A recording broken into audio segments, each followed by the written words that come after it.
আমার পুলিশ ভাই যাকে চায়ের ইনভাইট করেছিলাম সে চা খেতে নিয়ে আসছে, এখন চা খাবো।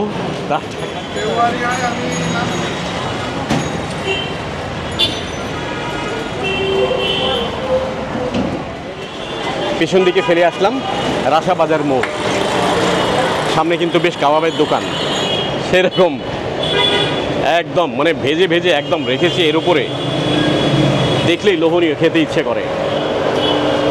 বাহ সুন্দর। আমার পেছনে এক পুলিশ ভাই দাঁড়িয়ে আছে, ওনাকে আমি ইনভাইট করেছি চা খাবার জন্য, উনি চা খাওয়াবে, চলেন। দেখেন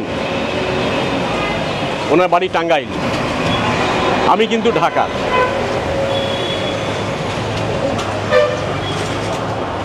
চলেন কোথায় খাই।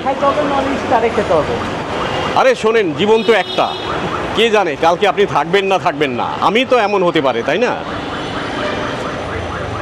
একদিনের জীবনটাকে এইভাবে উপভোগ করুন। মনে হয় ওই যে ওরা আমার সঙ্গে এক পুলিশ ভাইকে ইনভাইট করেছিলাম চা খাবার জন্যে, তো উনি বেরিয়ে আসলো, তো ভালোই লাগছে।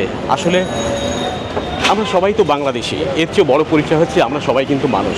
একে অন্যকে যদি ঠিক এইভাবে ফ্র্যাঙ্কলি বুঝে ফেলতে পারি তাহলে কিন্তু কোনো সমস্যা নেই, কিন্তু যদি বেশি কনজারভেটিভ হতে যান তাহলে কিন্তু রশি গিরো লেগে যায়। এটা কোর্ট রোড, এটা হচ্ছে জেলা দায়রা জজ, এদিকে ঢাকা মেট্রোপলিটন, আপনাকে বলেছি এদিকে কোর্ট চলে যাবে। তো যে কোর্টে আমরা মামলা টামলা হয় ঢাকার মধ্যে, এটা ওল্ড টাউনের মধ্যে ঢাকা মেট্রোপলিটন ম্যাজিস্ট্রেট কোর্ট সামনে পড়েছে, ঢাকা মেট্রোপলিটন ম্যাজিস্ট্রেট কোর্ট এদিকে, আর এদিক থেকে আসলাম আমরা রাশাবাজার থেকে। পুলিশ ভাইকে বলেছিলাম চা খাওয়াবার জন্যে, সে কিন্তু চা খাওয়াবার জন্য চলে আসছে আগে।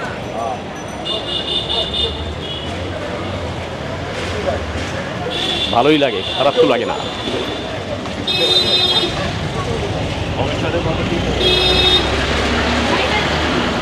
পুরান টাউন, আমরা যেখান থেকে যাচ্ছি সামনে আমরা সদরঘাট পড়বে।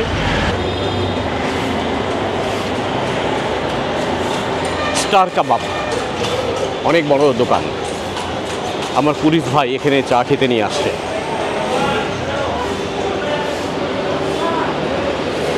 আমার পুলিশ ভাই যাকে চায়ের ইনভাইট করেছিলাম সে চা খেতে নিয়ে আসছে, এখন চা খাবো তার টাকায়। ব্লগটি এখানেই শেষ করছি, কারণ খুব ভালো লাগলো, ওনাকে বলার সঙ্গে সঙ্গে উনি রাজি হয়ে গেল। তো এই ব্লগটি এখানে শেষ করব। ভালো থাকুন, সুস্থ থাকুন। আগামী ব্লগে আপনার সঙ্গে আবার কথা হবে, দেখা হবে, আড্ডা হবে।